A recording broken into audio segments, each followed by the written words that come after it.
नमस्कार, बिहार मिथिला न्यूज में आपका स्वागत है। मैं मनोज।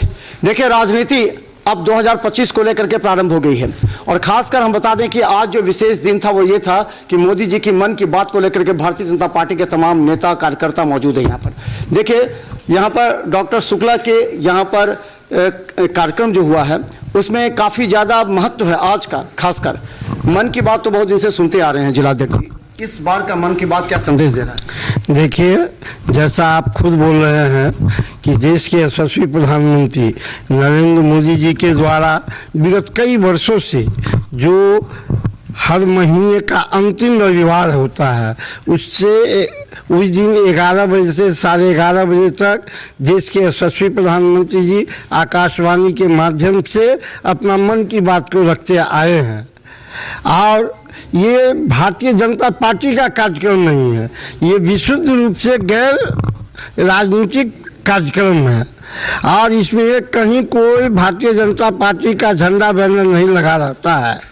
और इस मन की बात कार्यक्रम के माध्यम से देश के यशस्वी प्रधानमंत्री नरेंद्र मोदी जी ने अपने देशवासी ही नहीं दुनिया के लोगों को कैसे वह सबल बने, स्वस्थ बने, कैसे देश का विकास हो, जैसे जन कल्याण का समस्या का निदान हो, कैसे बीमारियों से लोग मुक्ति पावे, इन सारे विषयों को बारी बारी से हर कार्यक्रम के माध्यम से माननीय देश के यशस्वी प्रधानमंत्री नरेंद्र मोदी जी करते आए हैं।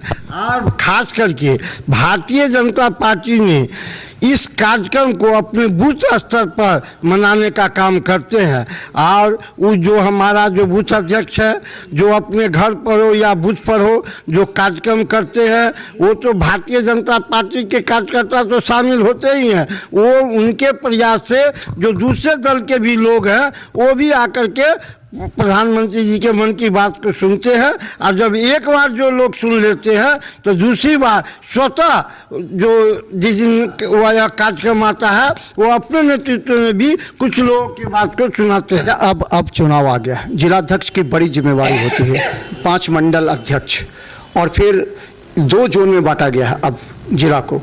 तो क्या लगता है कि आपसे रिपोर्ट मांगा जाएगा पटना कि किस तरह की तैयारी है आपकी, कौन कौन विधानसभा सीट आपकी उम्मीदवारी तय करेगी जो कि जीत दिला सके, तो किस तरह की बात हो रही है? निश्चित रूप से हमारा जो 2025 का जो बिहार विधानसभा का चुनाव होने वाला है, हम एनडीए 200 विधानसभा सीट पर लड़ेंगे।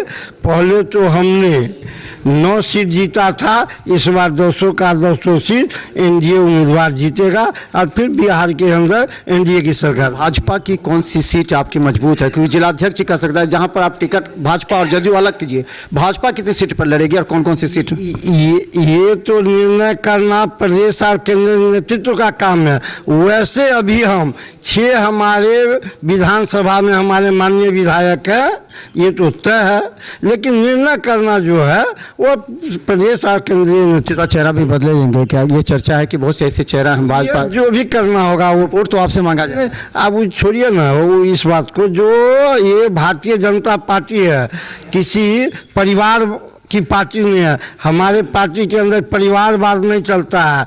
भारतीय जनता का एक एक कार्यकर्ता अपने प्रदेश नेतृत्व और केंद्रीय नेतृत्व पर आस्था करता है, वहाँ से जो दिशा निर्देश आता है भारतीय जनता पार्टी का कार्यकर्ता जुझारू होता है और हम लोग लग जाते हैं। जीवा सैनी जिलाध्यक्ष, और हम आपको बता दें कि ये समूह यूं ही नहीं है, इस समूह की जिम्मेवारी एक बहुत बड़ी जिम्मेवारी है कि भारतीय जनता पार्टी और खासकर एनडीए को इस बार बिहार में पूरी तरह अगर कहें तो भारतीय जनता पार्टी और एनडीए की सरकार बनाने के लिए कैसा महसूस हो रहा है आज के कार्यक्रम के बाद? क्या लगता है कि ये तमाम नेता कार्यकर्ता उत्साहित हैं और अपने अपने क्षेत्र में और बेहतर काम करें? क्योंकि तेजस्वी यादव कह रहे हैं कि इस बार बिहार में महागठबंधन की सरकार बनेगी, उन्होंने रणनीति भी तय कर दी है।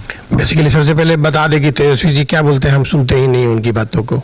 जब सुनते नहीं तो क्या बोल रहे हैं नहीं बोल रहे हैं इससे मुझे कोई मतलब ही नहीं है। हमारा एक सूत्री कार्यक्रम चलता है जैसे अर्जुन का चलता था ना कि वो आँख में डालना है, तो हमारे मन में सिर्फ इतनी ही बातें हैं कि पूरी बिहार में एनडीए की सरकार को बनाना है, दरभंगा से 10 सीटों को जिताना है। तो भारतीय जनता पार्टी और एनडीए के जितने भी हमारे गठबंधन के सभी आदमी हैं, सब कोई मिलकर दरभंगा से 10 सीट जिताएंगे और बिहार में स्ट्रांग मजबूत एक कंप्लीट पूरी बहुमत के साथ की जो सरकार होगी उस सरकार को बनाएंगे। चर्चा चल रहा है, तेजस्वी यादव भी ऑफर दे रहे हैं नीतीश कुमार को और कह रहे कि हो सकता है 14 जनवरी के बाद खेला हो जाएगा, नीतीश कुमार चले जाएंगे, फिर बीजेपी अकेले रह जाएगी। इस तरह की संभावना है क्या? और अगर थोड़ा सा भी इसमें संभावना है तो भारतीय जनता पार्टी का स्टैंड क्या होगा? देखिए, सबसे पहला तो हम ये बात बता दें कि नीतीश जी कहाँ जाएंगे नहीं जाएंगे, आपके पास मैसेज होगा। न्यूज़ चैनल्स पे भी बहुत सारी बातों को हम लोगों ने देखा है, सुना है, बट हमारे पार्टी के किसी भी नेताओं के द्वारा या एनडीए गठबंधन के जितने भी नेता हम लोग के साथ हैं, किसी के मन से कोई भी बातें अभी तक उभर के हम लोग के सामने नहीं आई है, ना हम लोगों ने सुना है। ये एक तरह का बुझिए कि जो एक अफवाह उड़ाने वाली बातें होती है ना, वही ये सब काम आरजेडी वाले कर रहे होंगे। हम लोगों को कोई ऐसी जानकारी नहीं है इसके विषय में। हम लोग को सिर्फ इतना ही बताया कि बस एनडीए एक है और देश में भी हम लोग एनडीए की सरकार बना के रखे हैं, बिहार में भी एनडीए की सरकार बना के रखें। अच्छा, एक अंतिम सवाल आपसे, क्योंकि आप पूरी तरह राजनीति में सक्रिय हैं, सभी जगह जा रहे हैं, आपके साथ तमाम नेता भी हैं। जन आंदोलन जो कहता है, जैसे स्मार्ट मीटर है, जमीन सर्वे मामला, ये विपक्ष उठा रहे हैं, तो आप लोगों के भाजपा के द्वारा जन आंदोलन बूथ से लेकर पूरे मंडल स्तर तक आंदोलन कब होगा, जो लोगों के नजर में है कि भाजपा अब सक्रिय होगी जन आंदोलन कर? जन आंदोलन सब समझ लीजिए। देखिए, सबसे पहला बात है कि जन आंदोलन जिस समय भारतीय जनता पार्टी की स्थापना हुई है, आप उस समय जानते थे कि एक भी सीट नहीं था, और आज हम लोग यहाँ पे 300 सीट तक के में हम लोग घुस चुके हैं। तो ऑब्वियस बात है कि बिना जन आंदोलन का ये हुआ नहीं होगा। जिस दिन से भारतीय जनता पार्टी का स्थापना हुआ उस दिन से आज तक लगातार जन आंदोलन चलता है और चलता रहेगा। ये तब तक चालू रहेगा जब तक कि लोकसभा के जितनी भी पूरे सीटें जो 100% सीट होगी, क्योंकि सीट बढ़ने वाला भी है, इसलिए अब संख्या को हम लोग बता नहीं सकते हैं। जितनी भी सीटें होंगी सारे सीटों पे जब तक भारतीय जनता पार्टी का ऑक्यूपेंसी नहीं होगा तब तक ये पार्ट चलता रहेगा। डॉक्टर मृदुल शुक्ला, खासकर इनके आने के बाद और भारतीय जनता पार्टी मजबूत हो रही है। महिलाओं की जिम्मेवारी काफ़ी ज़्यादा बढ़ गई है, क्योंकि महिला आधी आबादी है तो वोटर भी आधी आबादी होंगी। तो जो अशिक्षित महिला हैं ग्रामीण स्तर पर, उनको कैसे, क्योंकि पिछली बार तो वोट थोड़ा सा ट्रांसफर हो गया था, अब कैसे आप करेंगे? आप कैसे जिम्मेवारी निभाती हैं? देखिए, जो माननीय प्रधानमंत्री आदरणीय नरेंद्र मोदी जी जो महिला को सुरक्षित रखने का काम किए हैं, उनको सम्मान देने का काम किए हैं। आज तक कोई भी प्रधानमंत्री जो होंगे और कोई भी आदमी सम्मान देने का काम नहीं किए थे, और सुरक्षित महिला आज 12 बजे रात में भी निकल जाती है। तो उससे भारतीय जनता पार्टी में एक सम्मानित पार्टी है जो महिला को सम्मान करती है। इसीलिए आज घर से निकलने का हिम्मत किया कि आज इस पार्टी में आकर के एक परिवार जैसा महसूस होती है लोगों को, हर महिला को। तो यहाँ पे जो भी है, आज मेरे माननीय भाई लोग हैं, भाई और पापा के दर्जे में हम लोग मानते हैं, तो घर से निकलने का हिम्मत की है कि पार्टी एक मजबूती महिला पार्टी में सम्मानित किया जाता है, वो भी भाजपा में ही होती है। तो इसीलिए महिला घर से निकल करके आना चाहती है पार्टी के, जो माननीय प्रधानमंत्री के हाथ मजबूत करने का काम करती है कि जो महिला को सम्मान दिए हैं, और बहुत सारा योजना जो महिला के पास पहुंच नहीं पाती थी पंचायत के स्तर पे, गाँव में, तो वो हम लोगों ने भारतीय जनता पार्टी के जो भी माननीय लोग हैं उनके थ्रू वो उनके पास पहुँच जाते हैं। जैसे आयुष्मान कार्ड वगैरह हो गया, बहुत ऐसा लाभ होती है जो नहीं पहुंच पाती थी, तो हम लोगों ने पहुंचाने का काम किया है। महिला वोटर को किस तरह बैकअप करके लाइएगा? तमाम आपके जो प्रत्याशी वो लाने की जरूरत ही नहीं पड़ती है ना, ऑटोमेटिक महिला आ ही रही है, अपने आप ही पूरा जनता आ रही है, महिला जो भी गांव से आ रही है। और बढ़ने की बात है तो हम लोग ने उनको जहां जो छूट गया है योजना वहां हम लोग लाने की कोशिश करेंगे, ऑटोमेटिक महिला आ जाएंगी और जिताने का काम करेंगे। 200 सीट जो अंतिम सवाल जो, हाँ, एक चीज़ और जो आप ये अभी देख रहे हैं, अंबेडकर के अपमान की बात कही जा रही है अमित शाह के द्वारा, और इसको मुद्दा भी बना दिया गया है। क्या लगता है कि इस मुद्दा को काट के लिए क्या भारतीय जनता पार्टी दरभंगा में सड़क पर उतरकर इस तरह के काम करे? कभी भी अंबेडकर का अपमान भारतीय जनता पार्टी के आला कमान नहीं कर सकते हैं, भारतीय जनता पार्टी के सिपाही कभी नहीं कर सकते हैं, क्योंकि भारतीय जनता पार्टी के एक एक जन के मन में अंबेडकर जी बसते हैं और अंबेडकर जी का दिया हुआ संविधान सबके मन में है। हम कभी अपमान नहीं कर सकते हैं, हम सहे हैं ये हम कह सकते हैं, किंतु हम अपमान कभी किसी का नहीं करते हैं। और खास करके आपने कहा कि अमित शाह जी, तो आपको लगता है क्या कहीं ना कहीं उस वीडियो को क्लिप को काट करके विपक्ष के पास कोई मुद्दा नहीं रहता है तो कुछ ना कुछ मुद्दा बना करके वो जनता के सामने लाते हैं, क्योंकि 2025 में अब चुनाव आने वाला है ना, तो उनके पास कुछ बचा नहीं है विपक्ष में बोलने के लिए, इसलिए कुछ ना कुछ उनको चाहिए कहने के लिए, मीडिया के सामने आने के लिए वो क्लू निकाल करके बोलते हैं। ऐसा दरभंगा में किस तरह इसको कीजिएगा सामने? नहीं दरभंगा, अरे ये आपको तो लोग दिल्ली में देख रहे हैं कि विरोध हो रहा है, करें कि गलत है, कहीं लेकिन कोई विरोध नहीं है। मैं आपको बताना चाहती हूँ, क्योंकि मैं ग्रामीण क्षेत्र की महिला हूँ और मैं कह सकती हूँ, गर्व के साथ कह सकती हूँ, क्योंकि हमारे साथ उस समुदाय के बहुत कार्यकर्ता भी हैं, उस समुदाय की जनता भी है और समुदाय की महिलाएं भी हम लोगों के बीच में हैं। हमको कहीं से नहीं लगता है कि वो विरोध में है हमारे। क्या लगता है किस तरह इस बार की 25 की जो रणनीति है वो किस तरह होनी चाहिए जनता के हिसाब से, जनता जो देख रही है वो?